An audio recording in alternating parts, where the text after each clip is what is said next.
मवद्दत में फ़र्क क्या है?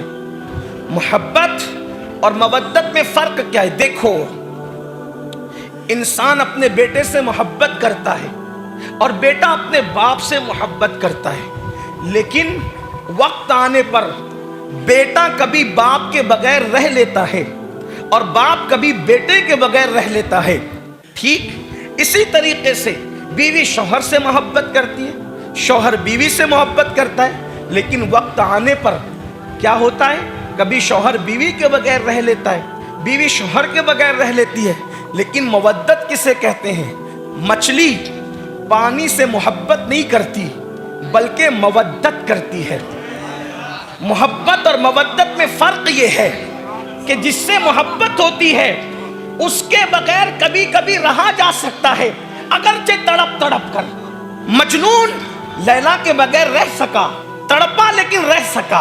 लैला मजनू के बगैर रह सकी, तड़पी मगर रह सकी। फरहाद शीरी के बगैर रह सका, तड़पा मगर रह सका। शीरी फरहाद के बगैर रह सकी, तड़पी मगर रह सकी। लेकिन मछली को पानी से मोहब्बत नहीं बल्कि मवद्दत होती है। इधर मछली को पानी से बाहर किया, उधर मछली अपनी जान कुर्बान कर देगी, यानी वो पानी के बगैर रह ही नहीं सकती। तो जैसे पानी के बगैर मछली नहीं रह सकती, वैसे मोमिन अहले बैत की मोहब्बत के बगैर नहीं रह सकती।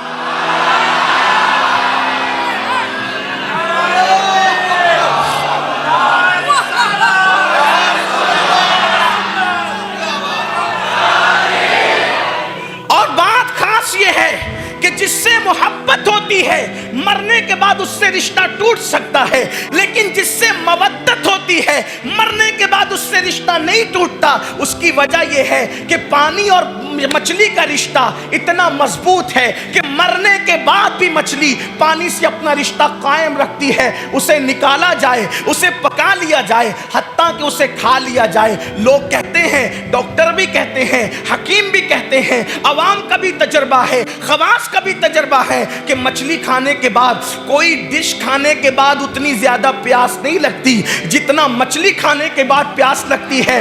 आखिर मछली खाने के बाद प्यास क्यों लगती है? उसकी वजह यह है कि मछली पेट में जाने के बाद भी पानी तलब करती है,